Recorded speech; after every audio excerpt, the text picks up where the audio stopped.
Nuestra linda conversa, aunque me siento incómodo, voy a tener que hacer cambios en mi vida. Me sigue reforzando que hay que estar muy incómodo y esto de hacerse las preguntas correctas, desafiarse y poner la plata donde uno realmente puede hacer un aporte, creo que fue brutal. Y tomar decisiones con las compras también. Creo que eso es algo que todos podemos aplicar desde hoy. En vez de comprarle al X que me vende todo más barato, comprar algo quizá un poquito más caro, pero que tiene buenas prácticas en toda su cadena. Bueno, estos son los aprendizajes que sacamos de la conversa con María José Montero, nuestra invitada del día de hoy. Si lo tuviese que resumir en algo, el impacto del capital. Así que invitadísimos a escuchar el capítulo. La Cote es una genia total, así que lo disfruten. Si no la conocen, la Cote es socia y directora en Ameris. Ella lanzó en el año 2010 el FIS, que es el Fondo de Inversión Social, que imagínense, hace 13 años nadie estaba hablando de ESG, sustentabilidad, y ellos ya estaban buscando estas formas de invertir, dándole ese impulso inicial a la industria de la sustentabilidad en Chile. Sí, y además ha hecho de todo. Fue parte del equipo fundador de Techo, ejecutiva revelación en el 2015 por Revista Capital, entre las 100 mujeres más destacadas el 2013. Hoy día es directora de inversión de impacto de Ameris, es directora de la CAFI, consejera de la comunidad mujer, hace de todo y además es mamá de 3 niños que les enseña este mundo de que con la plata se pueden hacer muchas cosas. Así que una tremenda invitada. Para que también hablamos de ese equilibrio entre ser mamá, ser papá, trabajar, no dejar las cosas de lado. Todo es un equilibrio y esperamos que disfruten el capítulo. Cote, bienvenida al podcast. Y en verdad vamos a partir de lleno, hoy día vamos a partir de una, porque uno de los temas que queríamos hablar, que creo que es muy importante, es el equilibrio que uno tiene entre el trabajo y los hijos. Y justo ahora que Francisco va a ser papá pronto, creo que es un buen punto de entrada para saber cómo lo hay hecho. Bueno, primero gracias por la invitación. Me encanta el programa de ustedes, me encuentro relajado, buena onda, me gusta la forma también en que lo llevan, entonces súper feliz de poder estar aquí hoy día conversando de temas que a mí me encantan. Y sí, pues me encanta mi familia, me encantan mis niños. Yo tengo 3 hijos hombres, y sí, pues yo creo que es súper difícil lograr ese equilibrio. No es nada fácil porque no depende solo de uno, depende mucho de tu pareja, de tu contexto, de tu pega, del país donde vives, de la cultura en la que estás. Entonces, la verdad es que es súper difícil. Yo tengo amigas que teniendo una súper carrera, viviendo en determinados países, han tenido que dejar la carrera y dedicarse un tiempo a los niños y después retomarlo, y eso también tiene costos. Yo creo que nosotros hemos hecho malabarismos para lograr ese equilibrio entre el trabajo, la familia, y digo nosotros porque con mi marido, en el fondo. Es que hay mucha gente que no sabe quién es Cote Montero. ¿Es Cote o Cote? Para no embarrarla todo el programa. Cote. Siempre he tenido esa duda con los Cote, hombres o mujeres, pero hace un rato ya vimos todo el currículum que tiene la Cote, hace 50.000 millones de cosas, y yo creo que sería súper interesante que nos contaras un poquito como tus hábitos, tu rutina del día a día para poder hacer todo lo que hacís. Porque obviamente que es difícil, y esto del apoyo de la pareja, y ojalá que tus hijos te ayuden también. Ahí vi en la foto de WhatsApp que ya están más grandes, así que algo deben contribuir. Pero ¿cómo es tu rutina? Al final, ¿cuál es la realidad de Cote Montero en el día a día? El día a día de la Cote Montero. Obviamente que eso también ha dependido de la etapa de la vida, depende de la etapa de la vida, pero hoy día para mí el teletrabajo ha sido de una tremendísima ayuda. O sea, es que yo creo que todo lo que es flexibilidad ayuda mucho a la incorporación y a la estabilidad de las mujeres en el mundo laboral. Es una oportunidad, súper difícil generalizarlo, pero yo creo que ayuda. Todas estas cosas que den más flexibilidad ayuda a que uno pueda ir logrando ese equilibrio. Yo estoy hoy por hoy trabajo muy híbrido, desde mi casa voy algunos días fijos al trabajo, pero yo ya estoy con todos mis niños, como digo yo, en jornada escolar completa. Y eso de jornada escolar completa es vital, porque en esa jornada uno full Lo quisiste trabajo. decir una maravilla, Full pero trabajo. vital. No, es una maravilla, es vital, porque hasta antes de eso es súper difícil, y el correr es parte de mi día a día. Entonces, la jornada escolar completa, la flexibilidad del trabajo híbrido, me ha ayudado mucho más a poder ir equilibrando cosas, porque uno quiere ser súper buena en tu trabajo, pero también ser súper buena mamá. Como que existe este mito, creo yo, de que una mujer trabaje es porque va a dejar botados a los hijos. no sé, yo tuve la experiencia que mi mamá siempre trabajó, mi papá siempre trabajó y no sentí que nunca nos dejaran botados, todo lo contrario.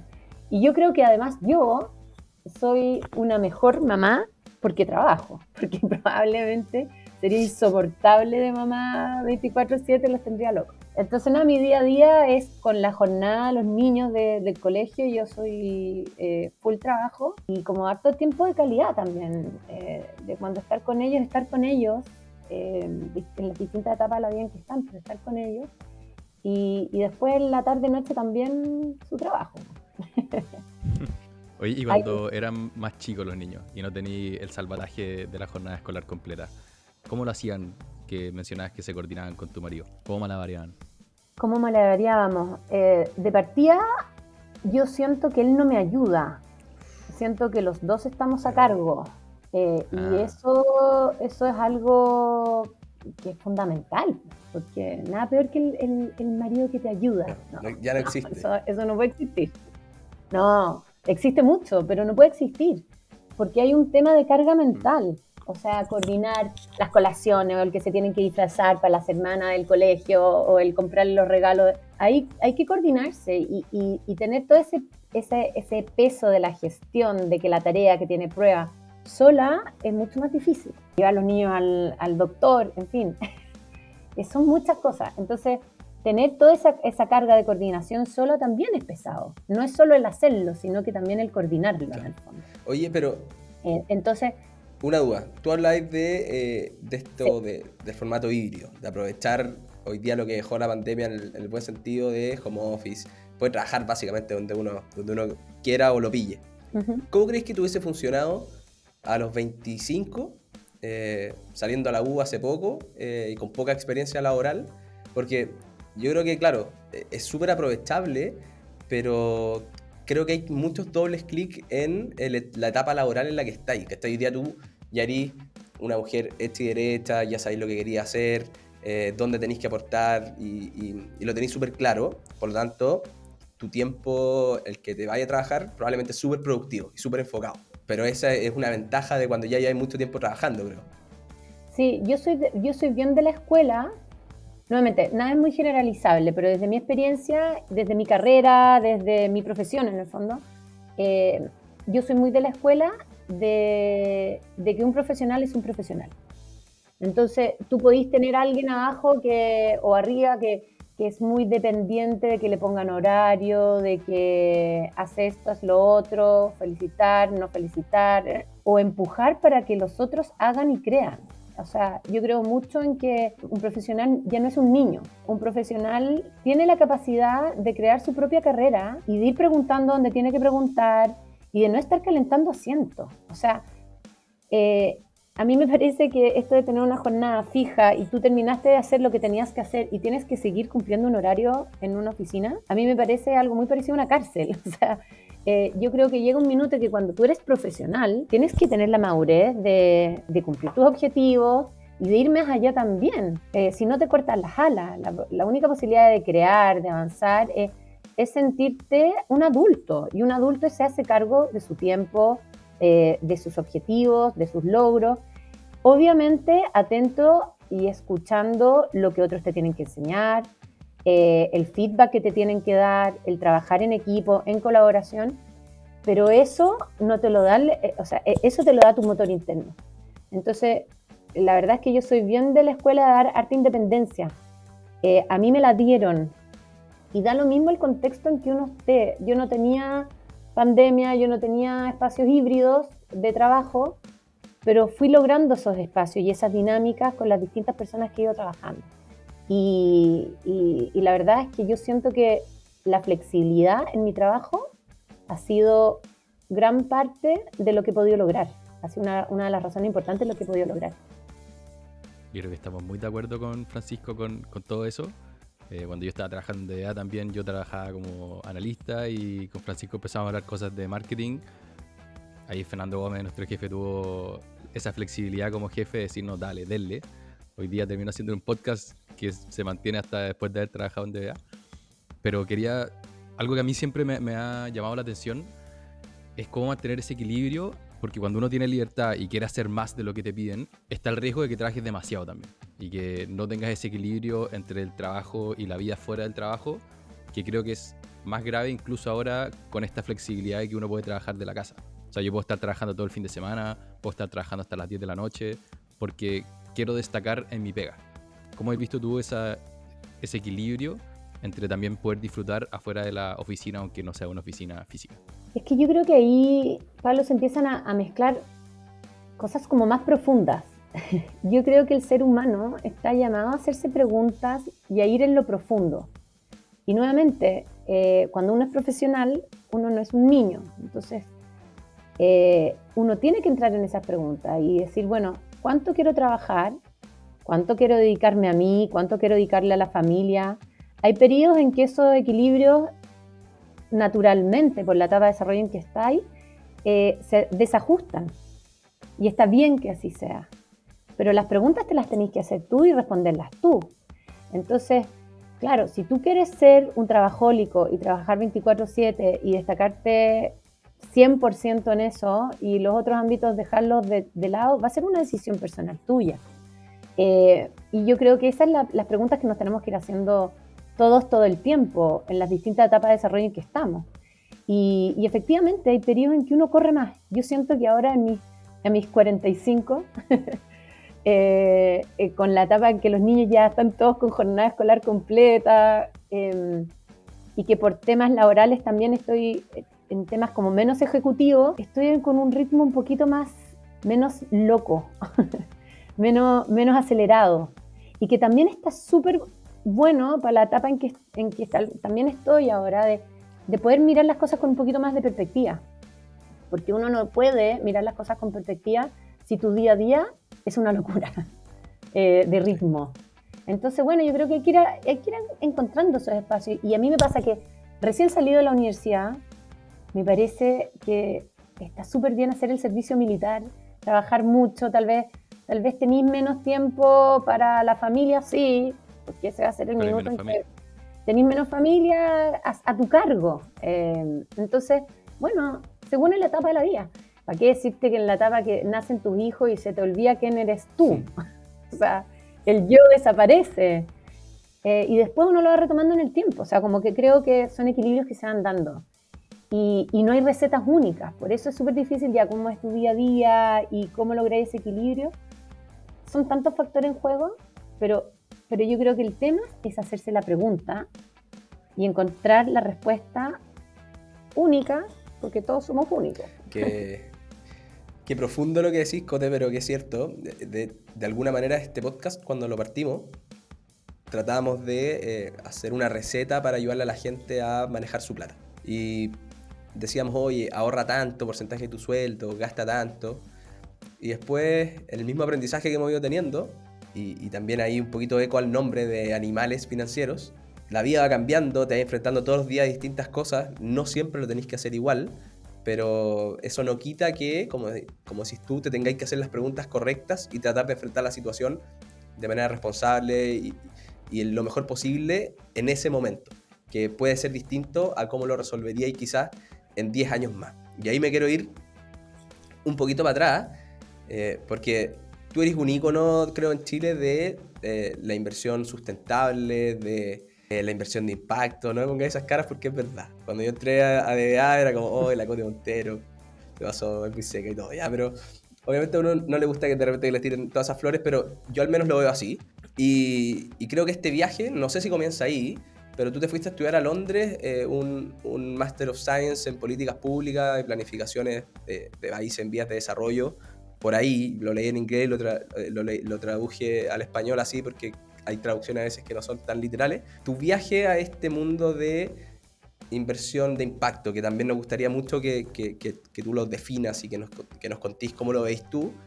¿Cuándo parte? ¿Cuándo parte? Bueno, yo creo que el recorrido de cada uno parte siempre es el recorrido de la vida, pero mira, yo terminé de estudiar economía, trabajé un tiempo en la FAO y ahí se me dio la oportunidad de postular a un magíster en la LSI y la embajada británica, o sea, el gobierno británico tenía estas becas que yo jamás pensé que podía postular, porque yo no era la número uno, ni mucho menos, yo te diría que bien promedio, Y me dijeron, no, postula, si es que igual están buscando como perfiles, no necesariamente el mejor alumno, sino que, bueno, postulé y me gané una beca. Juro Qué que emoción. es como ganarse la lotería. Ahí, pero es que emoción, porque era algo que jamás me habría imaginado. Entonces, fue como un bombazo, y en muchos ámbitos, porque nosotros estábamos con mi pololo, nos casamos y partimos. A todo esto, todo el mundo decía, oye, José Manuel, qué buena persona. Se va a Se va a sacrificar. acompañar a la Cota a estudiar, y se va a sacrificar, y como que hablaban, todo el mundo se acercaba, diciendo, oye, pero piensa bien lo que está pasando. Para que hay la mirada machista, como si hubiese sido al revés, todos me habrían felicitado a mí por mi marido que se iba a estudiar afuera. Bueno, nos fuimos los dos. Él se fue a trabajar y yo me fui a estudiar. Y la verdad es que para qué decirte lo increíble que fue esa experiencia. Fueron 3 años que nos cambiaron la mirada al mundo en muchos ámbitos. El primer año yo estudié, José Manuel trabajó, el segundo año él estudió y yo me puse a trabajar, y el tercer año los dos trabajamos, y ahí nació Tomás, mi hijo mayor. Entonces fue una experiencia de vida que la verdad es que nos abrió mucho la mirada de las cosas. Esta beca de la Chimning es muy linda, creo yo, porque ellos tienen como la mirada de sacar lo mejor de ti, de darte mucha, no es como de exigirte, sino que de potenciarte. Para mí la formación inglesa, mira, a mí me ayudó como que aprendí a pensar. Realmente tener una mirada mucho más crítica, tolerante, escuchar las opiniones de otros, en fin. Yo venía con un rollo de desarrollo económico, como el desarrollo social, bien fuerte, y empezó a aparecer estos conceptos no de inversión de impacto, porque el término se acuña después, estoy hablando entre el 2005 y el 2008, o sea, hace tiempo ya. Pero era un concepto que no, habían más como estos fondos de inversión social, no sé. Y nos metimos fuerte a trabajar en temas de consumo responsable. Yo me metí trabajé en la Universidad de la Royal Holloway University en unos estudios sobre temas de consumo responsable, el poder que uno tiene a través de la compra, cómo uno vota ciudadano a través de la compra. El salirse de estos individuos, como esta mirada tan individualista de las cosas, y entender que el Estado solo con el Estado, la sociedad civil donde nadie más llega, y el privado para maximizar utilidades. O sea, realmente entender que había una mirada más holística, que nosotros como ciudadanos consumidores también podíamos votar a través de la compra, pero también podíamos votar a través de las inversiones, también podíamos votar a través del ahorro.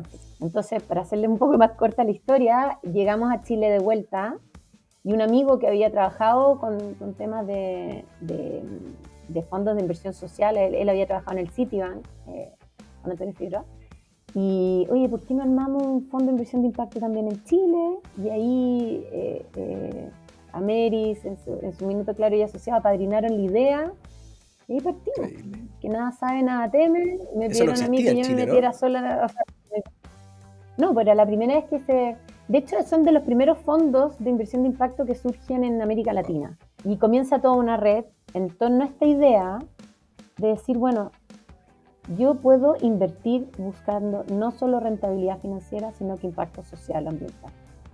Y eso era muy innovador para el minuto. Yo creo que todavía lo es, está más instalado el concepto, pero en la práctica todavía sigue siendo un concepto muy innovador, Oye, una estructura innovadora. Interesante, o sea, notable en verdad toda la formación. Creo que me quedé pensando mil cosas de lo importante a veces que es abrir el mundo buscando nuevas fuentes de conocimiento, y que fue un poco lo que te pasó quizás en Gran Bretaña, de que veían el mundo de una forma distinta.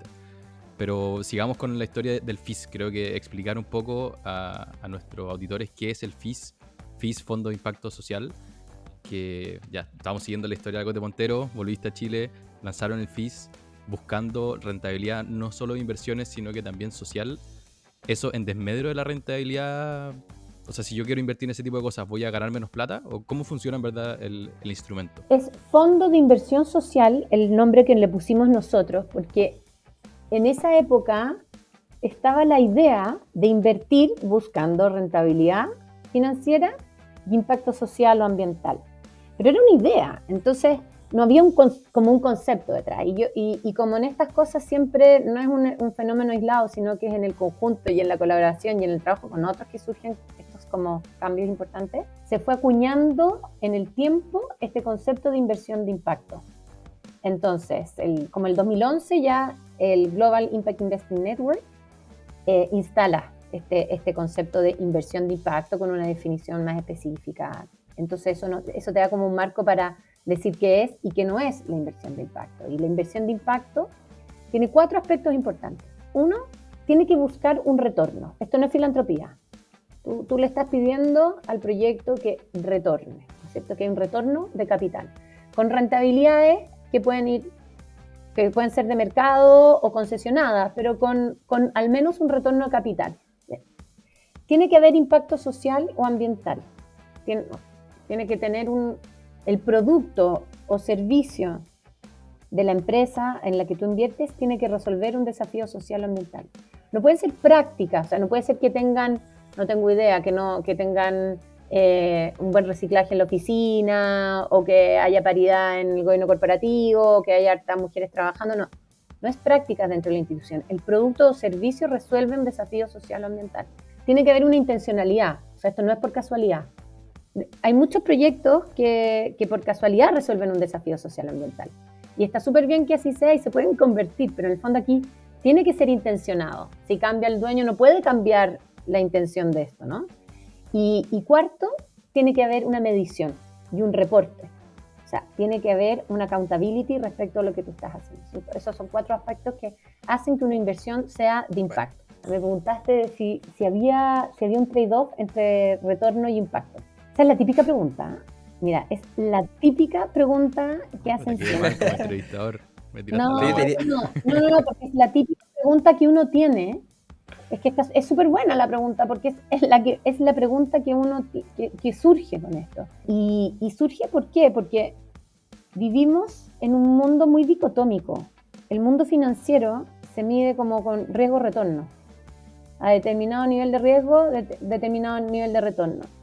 Antiguamente era solamente retorno. El concepto de riesgo fue apareciendo en el tiempo. El riesgo determinó que nosotros determináramos el retorno, ¿no?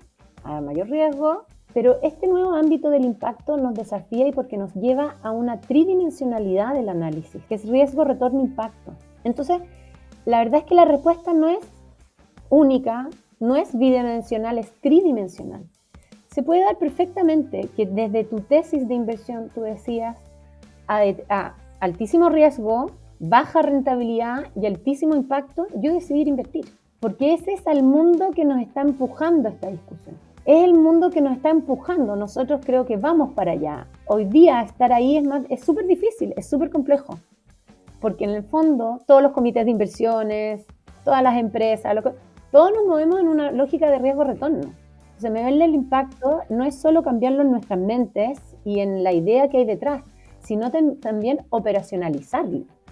Entonces, pasa mucho que empieza como que se reduce la conversación a esto. Bueno, entonces hay trade-off entre... Bueno, efectivamente, esto es una invitación a moverse en grises. Entonces, efectivamente, puede haber, y no es que esté bien o mal, puede haber proyectos que tengan altísimo impacto y altísimo retorno. Puede que no, y va a depender de lo que tú estés buscando con ese vehículo de inversión. Entonces, esa es la complejidad en la que estamos hoy día, y eso por lo menos a mí lo que me desafía de estas cosas, porque es como ir entendiendo que el mundo financiero no es un fin en sí mismo. A mí además, el mundo de las finanzas nunca me interesó. Yo nunca me tiré para economía y como más en tema de desarrollo social y de repente vi el potencial que tienen las finanzas. O sea, imagínate el poder que tienes tú para transformar el entorno con el capital. Es enorme. La filantropía es nada. Yo no cuento con cifras hoy día, es súper difícil tenerlas, pero claramente la filantropía es mucho menor que el capital que se mueve. Entonces, ¿qué sacáis con donar, no tengo idea, para forestar la Patagonia si estás invirtiendo en una industria que está desforestando la Patagonia? O sea, no sé. Creo que hay que hacerse esas preguntas porque según tus propios valores, objetivos, es donde te vas a ubicar en este espacio tridimensional. Está muy bueno lo del espacio tridimensional. Yo pensaba solamente como en en el Maslow de las inversiones, ¿cachai? Como que va ahí satisfaciendo distintos tipos de necesidades. Hay gente que no alcanza a fijarse en el impacto, ¿cachai? Porque lo único que quiere es hacer crecer su plata, puta, porque necesita financiar su vejez. Entonces como que vaya a ir subiendo y ojalá que, como decís tú, esta cuestión no tiene por qué ser blanco-negro, ojalá que haya muchos grises entre medio y que podáis obtener mucho retorno también con una cuestión que tenga mucho impacto, pero quiero hacer ahí para que demos un par de ejemplos. Yo creo que siempre los ejemplos ayudan mucho a entender qué es, y si nos podéis dar un par de ejemplos de inversiones de impacto y cuál es la que te impactó más a ti. Mira, nosotros tenemos muchas inversiones de impacto. Nuestra estrategia es más bien Impact First, que se llama, que es buscar un piso de rentabilidad financiera con la idea de maximizar el impacto. Hay otras que son Finance First, con un piso de resultados de impacto con la idea de maximizar la rentabilidad financiera. Y ahí nuevamente, según cómo te mueves tú, según lo que tú estás buscando, en todo el continuo capital, porque también esto no es la solución única, es el conjunto de todo en el fondo. Esto no llama a no hacer más filantropía o no hacer más inversiones financieras tradicionales, sino es moverse en todo el espectro, ¿no? Y desde ahí, nosotros con esta estrategia bien Impact First, invertimos incluso en fundaciones.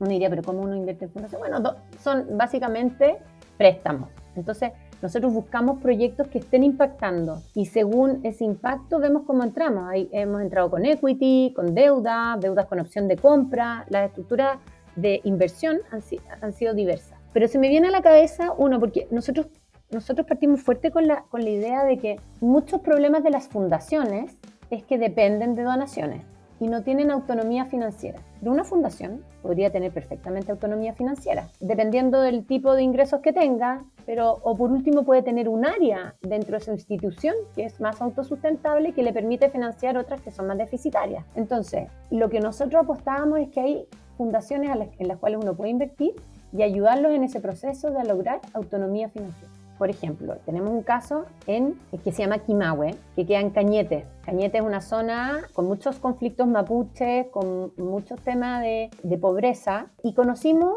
este CIA, un centro educacional de nivelación de estudios, que queda en Cañete, con Teresa Jotar, que era su directora, recibía subsidios por alumnos atendidos en un lugar relativamente precario, y ellos lo único que querían era detrás de una casa que ella tenía. Y atendían a 250 alumnos que no han terminado la enseñanza media, adultos o jóvenes excluidos del sistema tradicional. Hoy día los problemas de los centros educacionales de nivelación de estudios han derivado harto en alumnos excluidos del sistema tradicional formal, en el fondo más que adultos.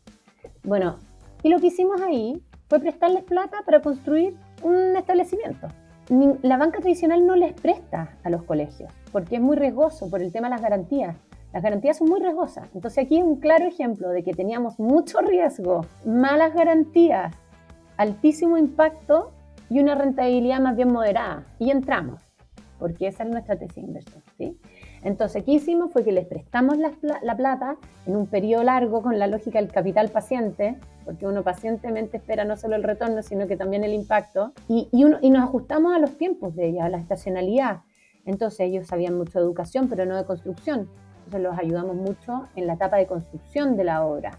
Ahí el socio también de la oficina de Ameris, que ve toda el área inmobiliaria, Rodrigo Guzmán, se involucró bastante, o sea, toda la oficina, ¿no es cierto? Y ahí lo que logramos es que ellos pasaran este proceso de construcción, más que duplicaran la cantidad de alumnos atendidos, más que duplican el ingreso y mantenían todos los gastos a raya, tú puedes en el mediano o largo plazo devolver un préstamo. ¿Para qué te digo el orgullo que es ver la inauguración de este establecimiento con toda la comunidad local, con personas, la verdad, súper excluidas de la sociedad que se reintegran gracias a la educación? O sea, si tú no terminas cuarto medio es muy difícil tener un trabajo relativamente decente. Entonces, la verdad es que el impacto que tiene eso es notable. Y además, Quimahue logra autonomía financiera. Entonces, ellos tienen un establecimiento que por tamaño les permite funcionar recibiendo estos subsidios que reciben por alumno atendido, pero con una buena gestión logran autonomía. Y pucha, eso para mí es un super check. Ahora, ese es un ejemplo de deuda, pero también tenemos casos de equity, la verdad es que, o de plantas, o sea, energía solar distribuida, en temas de salud, en temas de emprendimiento también. La verdad es que hemos invertido en 25 proyectos en estos años, entonces... Me encantó el ejemplo que diste, porque yo creo que ustedes invirtieron en Late, y no sé si en Algramo también. No, en Late. Ya, No. pero me llamó la atención que no diera ahí un nombre así como más conocido, porque claro, al final esta cuestión de alguna manera tiene eso de, me imagino en la inauguración, lo feliz que hay por mucho tiempo, porque hiciste algo que contribuye a la sociedad, así que felicitaciones por todas esas pegas y por de alguna manera ayudar a cambiarle la vida a mucha gente que ha tenido muchas menos oportunidades que nosotros. Pero ahí, Francisco, me gustaría decirte que, o sea, felicitaciones a todos los que participan en esta cadena. Nosotros somos intermediarios, porque al final hay que darnos cuenta que somos nosotros los inversionistas los que podemos generar eso, y los emprendedores que están emprendiendo en estos proyectos. Porque, nuevamente, nuestra plata tiene mucho poder y nosotros agenciamos ese poder. No nos hacemos cargo. Uno no tiene idea cuando te dicen fondos mutuos en países en desarrollo. ¿Qué es eso? ¿Qué hay detrás de eso? ¿Qué sabes tú de tu plata? ¿Dónde está? ¿Qué está financiando? ¿Está financiando armas? ¿Está financiando mano de obra infantil? ¿Está forestando la Patagonia? ¿Está innovando en agua? ¿Está creando soluciones para la medicina? No tengo idea, para el cáncer? Creo que ahí hay un proceso de madurez personal que tenemos que ir viviendo también como sociedad. Es muy infantil el como creer que uno mete la plata al banco y ya. No, o sea, ¿qué hay detrás de eso? Y esas son las preguntas que yo creo que son súper importantes hacerse y irlas resolviendo. A mí me parece que en el fondo tenemos que intencionarlo y el poder está en nosotros, los consumidores, los inversionistas. O sea, anotando la educación inglesa en vota primero con tus compras como consumidor, después vota con tu plata y decide para qué se va a usar tu plata. Pero yo me quedé pensando diste este ejemplo de Kimahue que está buenísimo y muestra un poco lo difícil que es medir todas estas cosas, porque al final es una escuela que va de educación, que esa educación quizás va a permitir que generaciones se beneficien de esta inversión que estáis haciendo hoy día. Después comparado con Late, que es una forma más sustentable de consumir agua, que es un problema grande, pero muy distinto. Entonces, ¿cómo lo hacen para medir estas distintas iniciativas a la hora de tomar una decisión? ¿O cómo lo podría hacer yo cuando quiero invertir en algo? Sí, voy a eso y un pequeño paréntesis. Lo interesante también de Late es que no es solo el tema del consumo del agua, porque no necesariamente es más sustentable, porque igual ahí hay plástico, pero la innovación de Late es que ellos donan el 100% de sus utilidades a instituciones de la sociedad civil. O sea, ellos son una máquina de donaciones. Lo que nosotros hicimos ahí fue invertir en una línea de los bidones institucionales para tomar agua en las oficinas, etcétera, o en las casas, y ese mayor crecimiento de esa línea de negocios le permite donar más en el tiempo a Late. Entonces, tú ahí tenías el ejemplo, puedes donar directamente a la fundación o comprarle a Late o invertir en Late de manera que Late sea más grande y done más en el tiempo. Es innovación. Bueno, ¿y cómo lo medimos? Claro, efectivamente es fundamental el tema de la medición en la inversión de impacto. No hay un método único, no es tan evidente, pero no es imposible. O sea, yo siempre hago como la analogía con el mundo financiero contable. ¿Cuánto nos hemos demorado en estandarizar la métrica contable? Tener estados financieros, con ciertas normas consensuadas, con ciertos análisis y lógica, que sean comparables aquí, en Inglaterra, en Estados Unidos, en Japón, en Turkmenistán, que luego hubiese un tercer independiente que audite esa información y que dé una información, o sea, que acredite la adecuada información de esa información que uno está entregando. O sea, y así todo tenemos actualizaciones todo el tiempo, IFRS, las normas, en fin. Lo mismo estamos viviendo con el mundo de las métricas de impacto. Y no va a ser de un día para otro. Es un proceso, como quien dice, hoy día estamos en una suerte de caos, con cierta incertidumbre, pero eso no quiere decir que no se pueda hacer y que no vayamos a converger en estructuras que nos permitan comparar bien. Entonces, mientras estamos en este periodo de incertidumbre, ¿cómo lo hacemos? Porque yo estoy segura que lo vamos a lograr en algún minuto y estamos avanzando en eso, pero no hay consenso absoluto. ¿Y cómo lo hacemos nosotros? Bueno, la verdad es que no es imposible. Nosotros lo que levantamos data de cada uno de nuestros proyectos desde una teoría de cambio. La teoría de cambio no es más que un marco lógico que te permite pasar desde el propósito de una institución por actividades, productos, resultados e impactos. Y eso, nosotros, o sea, tú te puedes linkear, dado esos objetivos y a los resultados que vas obteniendo, a indicadores KPIs principales que vas monitoreando en el tiempo. Y nosotros lo que hemos hecho ahí es que nos hemos alineado al Objetivo de Desarrollo Sostenible. Me imagino que están familiarizados con el Objetivo de Desarrollo Sostenible, son estos 17 grandes metas con la idea que de aquí al 2030 podamos alcanzar de manera de lograr un desarrollo sostenible. Y todos los distintos países, a través de sus empresas, a través de sus estados, sector privado, en fin, se han ido comprometiendo en el logro de estos objetivos. Entonces, todos nuestros proyectos están alineados a uno o más objetivos de desarrollo sostenible.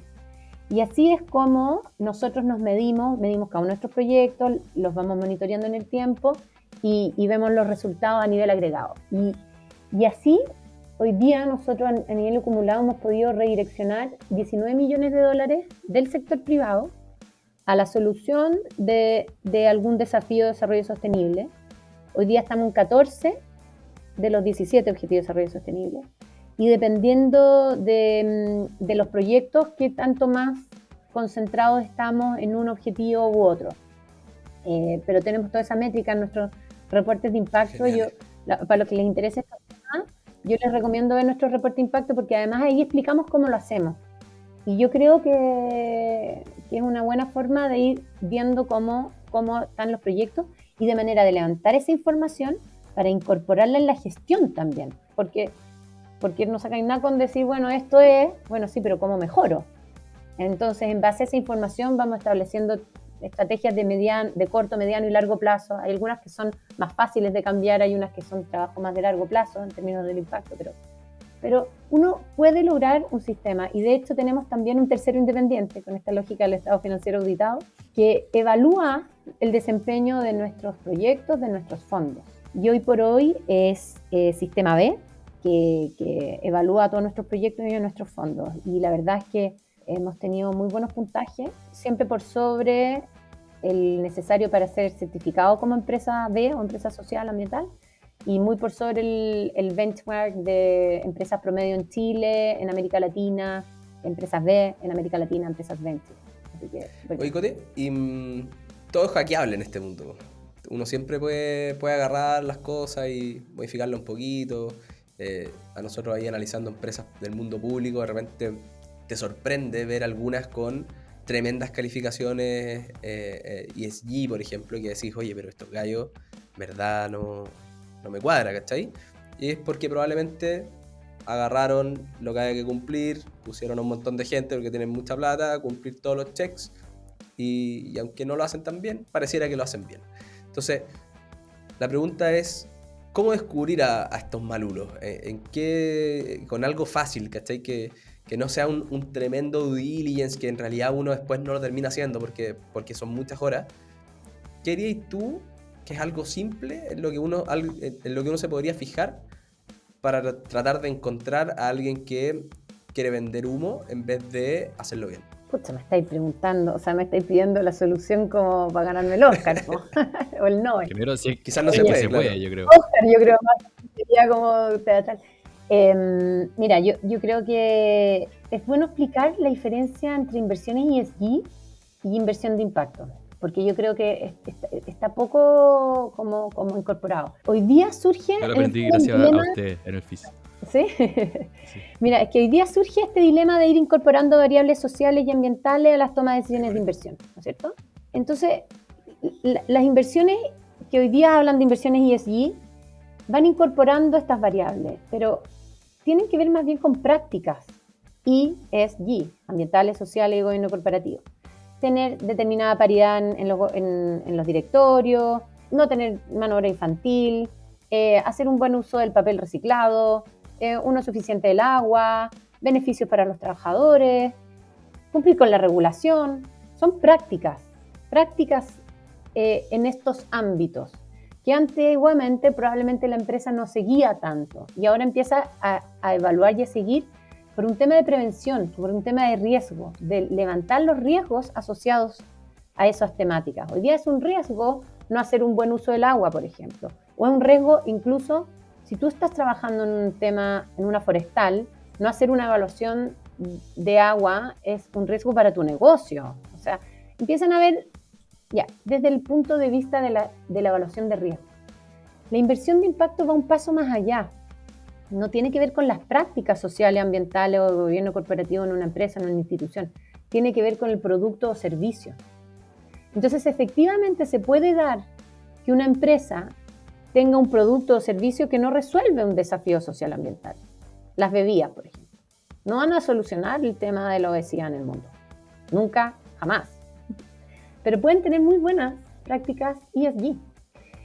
Hubo un caso súper comentado, el de Tesla, que quedaba muy mal en los índices de ESG.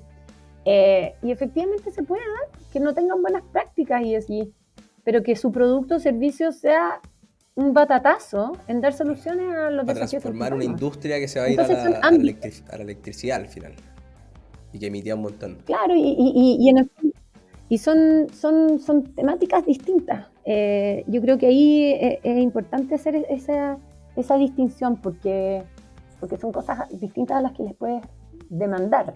Y ahora, ¿cómo ver quién la está embarrando, quién lo está haciendo bien? Es que el ser humano es difícil.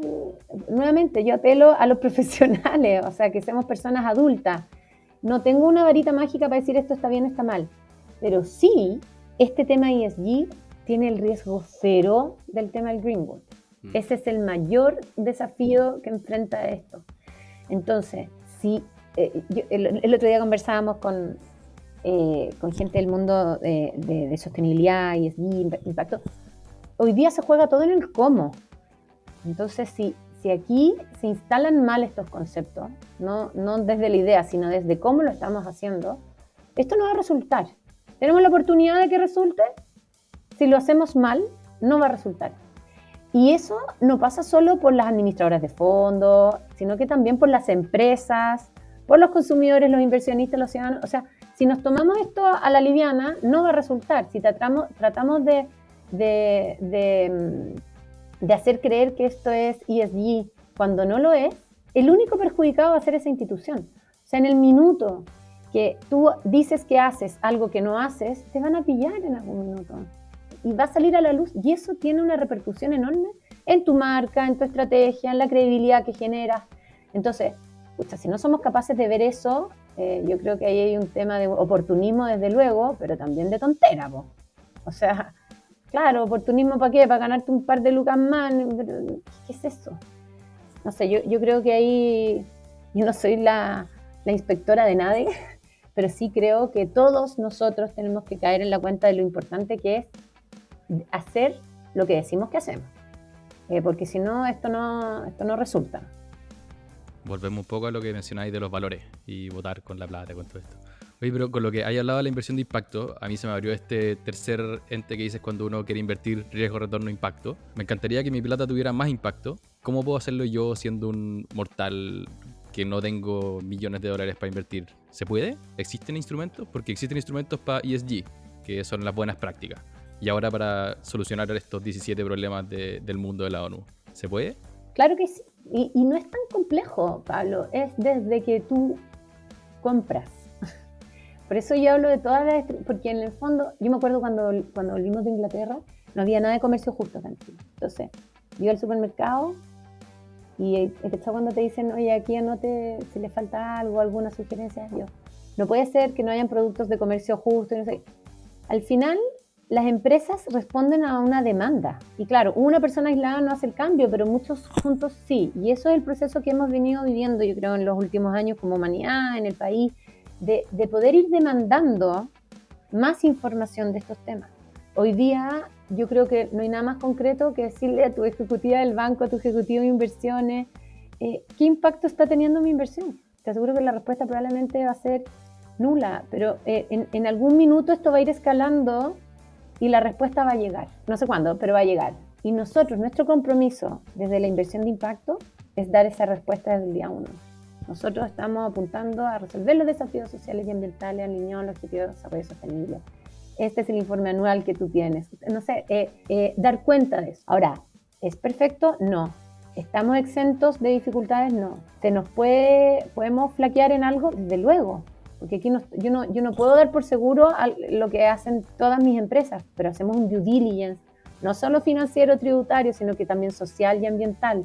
Y sabemos cómo está nuestro portafolio a la entrada y monitoreamos cómo va evolucionando y podemos levantar los riesgos asociados a esas instituciones, no solo en términos financieros, sino que en ambientales y sociales. Entonces, claro, ¿qué podemos hacer? Podemos hacer mucho. Pedirle a nuestra plata que impacte. Y eso también tiene que ver con prácticas tipo, ¿realmente necesito ese otro par de pantalones? Ok, me voy a comprar algo que cuesta $2.50 pesos hecho con mano de obra infantil, o me voy a comprar una chaqueta que va a durarme toda la vida y que me aseguran que además hubo un pago justo. Sí. Yo creo que esa misma lógica va al mundo de las inversiones. ¿Quién te asegura que, te acuerdas de esta película Blood Diamonds? Los diamantes de sangre. Sí, DiCaprio, ¿no? De DiCaprio. ¿Quién te asegura que tu plata no va para allá cuando van países en desarrollo? Y parece que con las baterías de los autos eléctricos hay todo un tema con el cobalto. Y ahí uno se da cuenta que es más complicado de lo que uno ve a primer nivel. Y cachai que ahí volvemos como al principio. Esta pregunta de, ¿queremos hacernos las preguntas o no queremos hacernos las preguntas? Porque es mucho más fácil decir, da lo mismo, no quiero saber. Esta polera que me costó 500 pesos, bacán, pero da lo mismo, no quiero saber. Es mucho más fácil no saber, pero lo difícil, y yo creo que el trabajo que tenemos como humanidad, es hacernos las preguntas. Es hacernos las preguntas que nos llevan a esas preguntas complejas, a esas respuestas complejas. Es que la inercia es muy difícil, y todo lo que tú estás diciendo, y muchas cosas de las que también tratamos de hablar en el podcast, de hacer algunas cosas bien o mejor, implican esfuerzo y energía vital y todo, entonces es incómodo, te saca tu zona de confort y todo, y me quiero llevar esto de lo que estáis diciendo, que uno puede tener impacto desde que compra, o también tú has trabajado un montón de tiempo, aunque no quisiera, en el mundo de inversiones. ¿Cómo lleváis esto a tu casa, cachai? Yo estoy en ese rollo personal, es una investigación personal esto, de hecho. ¿Cómo metí esto en la cultura de tu casa cuando tenés hijos? Y para que ellos cachen, porque obviamente no les vaya a pasar este capítulo del podcast para que lo escuchen, porque te lo van a tirar por la cabeza, tenéis que hacerlo de otra manera. ¿Cómo metí esto del impacto y del ahorro, la inversión en tu familia? Mira, yo lo que he aprendido como mamá es que solo sé que nada sé, que aquí no hay receta única ni mucho menos, y que los niños aprenden con el ejemplo más que con tanto discurso. Obviamente que mucha conversa, pero también mucho ejemplo. Y yo, afortunadamente, estoy casada con Capitán Planeta. O sea, José Manuel, olvídate lo consecuente que es. Tiene un rollo medioambiental súper profundo y en mi casa, no sé, o sea, el tema del reciclaje es un súper desde...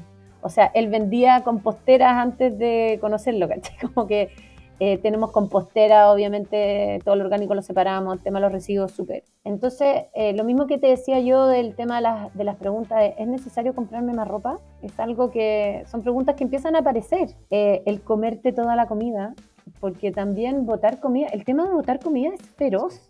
Un tercio de la comida del mundo se bota. Entonces, de hecho, los amigos de mis hijos se ríen porque en mi casa como les obligan a comerse la comida. No son torturados, no se preocupen, pero les va quedando y José Manuel les cuenta unas historias de por qué se tienen que comer toda la comida. Yo creo que son cosas que se van viviendo en el día a día. Y es lindo también tener una compostera en tu casa y que tus niños saquen el compost y lo puedas tirar al jardín, a las mesetas o lo que sea. Empieza a ser un estilo de vida. Si al final yo creo que todo esto de la sostenibilidad es una oportunidad para vivir también de manera más integrada. No es la inversión por allá y después dono. No son esas dos billeteras. Es integrar las billeteras, ¿no? Invertir según tus valores no es la oficina por allá y después soy buena persona en mi casa y no sé qué. No, es también llevar lo que tú haces en tu casa a tu oficina y tu oficina a la casa. Y yo creo que, no sé, con el ejemplo, nosotros, por ejemplo, igual tratamos de ser bien, pucha, suena como buenismo, pero a mí el consumo igual me perturba. El consumismo me perturba. A mí me gusta, más que el boicot, me gusta el boicot, que es premiar con la compra, no abstenerte de la compra, sino que premiar con la compra. Pero encuentro súper absurdo esto de comprar demasiado. Y bueno, son apuestas que uno hace en la casa, pero de ahí a que te resulte con los hijos, espero que no resulte. El mayor va a cumplir 15 ahora, o sea, no tengo idea, espero que resulte, pero yo creo que con el ejemplo, no sé, por el tema del ahorro, vivir con lo que uno gana y no tener que vivir una vida que no te corresponde a lo que tú ganas. Como que encuentro que también ahí hay preguntas interesantes, como, bueno, ¿por qué tengo que vivir con más de lo que gano? Pasa mucho. ¿Por qué tengo que ganar más también? Es una pregunta.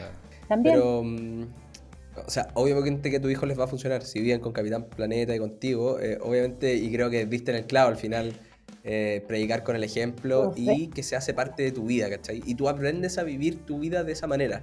Y no lo había pensado nunca, pero al final el camino que tú estás planteando de alguna manera, sin querer, hace que vamos a tener una vida financiera quizás más simple. No botar ese 30% de la comida que dice Pablo, que al final es plata. No comprarse ese segundo jean si no lo necesito, que es plata. Podéis vivir mejor y además más tranquilo, porque vais a necesitar menos el dinero. O sea, al final, yo ahí no sé cómo lo ven ustedes, o Pablito más, sí lo sé creo, pero la vida está llena de hitos financieros, lamentablemente los humanos estamos viendo cada vez más y vamos a tener que cada vez pasar más la tarjeta por la maquinita. Ojalá que podamos implementar un poquito las cosas que decís tú, pero nos gusta tratar de resumir lo que hablamos en las reglas del juego y decir, oye, ¿sabéis que si te queréis quedar con esto, probablemente esto es lo más destacable? Y antes de entrar a las reglas del juego, la Cote al principio del capítulo nos decía, oye, de repente está un poco largo esto de los capítulos, pero Cote, llevamos 1 hora y viste, las conversas se hacen muy entretenidas. La buena conversa, los buenos partners de Sí, está muy conversa. entretenido. Ya, pero no voy a decir nada, vamos a seguir. Reglita del juego, entonces. Hazte responsable de en qué gastas tu plata o inviertes. Al final todo tiene de alguna manera una huella y hay empresas que lo hacen mejor que otras y tú con tu plata, el capital tiene un poder impresionante y tú podés marcar una diferencia. No te hagas el weón, básicamente. Y hazte las preguntas difíciles que muchas veces preferimos obviar. Oh, ya, si está muy barata, está en oferta la polera. ¿Cómo no me la voy a comprar si está en oferta? Pero sí hacerte la pregunta de, ¿en verdad la necesito? ¿En verdad esto le está haciendo un bien al planeta? ¿Le están pagando justamente a la persona que hizo esta polera? Creo que el fundador de Patagonia hablaba mucho de esto, del pago justo. Iván Chunart, creo que se llama. Pero eso, hazte esas preguntas difíciles. Mide si esto está realmente teniendo impacto al final. Y ahí la Andrea Sangüesa, que estuvo hace un par de semanas con nosotros, también metía el del MIDE, así que creo que en La Mujer Exitosa es un must. Muy simpática. Y mide esta cuestión, al final no lo dejís porque sí, que creo que no. Esta cuestión de alguna manera tenéis que meterle métricas. Y última regla, predica con el ejemplo. No solamente hablar, sino que hacerlo. Así es. Oye, no sé si fue un buen resumen, pero vamos a hacer la parte más lúdica del capítulo, que es la cajita de Pandora, que esta semana me toca a mí y traté de investigar algunas cosas, pero me contaron, bueno, tú lo dijiste antes creo, que te gusta la fiesta, que te gusta el carrete. ¿Cuál es tu copete favorito, Cote? La piscola, Trago nacional. Pero no hubo ni que editar. Fue como medio segundo de delay. No, sí, mira, traté de ponerme a la moda y que el gin y la cuestión, y digo, pero ¿a quién le vamos a mentir? Sí, ya, ¿para qué innovar tanto? En el campo con los primos me contaron que salen muchas piscolas cuando sean de No, mis primos son lo máximo, lo máximo. Uno de los regalos de mi vida es tener mi clan, que nos apañamos y gozamos la vida, la naturaleza juntos, no, lo máximo, mi familia. Buenísimo. Oye, ¿cómo hiciste con la piscola cuando estuviste en Londres? Ah, un drama, po. Apenas llegaba un chileno, había que encargarle, y obviamente que éramos más pobres que las ratas, entonces vendían unos piscos en no sé dónde, que eran carísimo, así que no alcanzábamos, pero apenas viajaba alguien tenía que viajar con Se sus solucionaba. botellitas.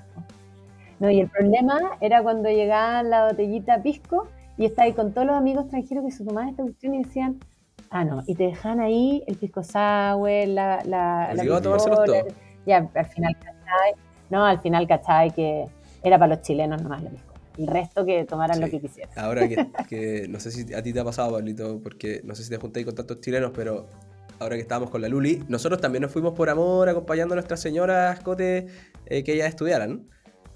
Y es que ustedes son unos hombres evolucionados, pues igual Muy que el mío. evolucionado. Y se daba mucho la dinámica de invitar a comer. Invitar a comer a una pareja, chilenos, qué sé yo, buena onda. Y la máxima demostración de amor era el postre con la piscola. Era sacar el Sí, pisco. pero no se lo sacáis a nadie más que se le dice sacar a otro gallo que no lo iba a disfrutar igual que tú. No, pues obvio que no, sí, ese es el problema, pero nos costó aprenderlo, pero lo aprendimos. Así que ya saben, chilenos en el extranjero, no compartan la botella de pisco. Buen Y lo consejo. reciclan. Oye, tengo una pregunta porque mis amigos chilenos, que tengo un grupo de chilenos en San Francisco, se cambiaron al Fernet. ¿Qué opinan del Fernet? Bueno, manjar de los dioses. No No. puedo. En Magallanes creo que toman más No. Fernet que pisco. Mientras... Magallanes, es como Sí, po. Patagonia, entonces pues como ahí como que no están los límites de Chile y Argentina, entonces... Son más amigos. Hay harta influencia cultural. sí. ¿Tú tomáis, Pablito? Bueno, ¿Sí? Fernet, partí odiándolo y ahora yo Es creo que ya me gusto gusta. adquirido completamente. Ha sido totalmente adquirido. Y yo creo que es gusto adquirido, igual que el pisco. O sea que pues. yo he tomado mucho Fernet, por eso me gusta. Igual que todo el alcohol. Claro. No, yo no. Oye, No voy a incursionar en eso. para no seguir hablando de nuestro alcoholismo, es un buen momento para cerrar la conversa. Cote, muchas gracias por tu tiempo, por la conversa, por enseñarnos, en verdad. Yo me voy... Lamentablemente me voy a tener que hacer más preguntas estos próximos días y meses sobre las cosas que compre o en lo que gaste mi plata. Pero muchas gracias por acompañarnos. Gracias, Francisco. Gracias a todos los que se quedaron hasta el final de la conversa. Somos Pablo Riemann, Francisco Verdugo, acá en la producción, Rodrigo Aguilar, Rorris en la edición. Y lo esperamos la próxima semana. Animales. Animales.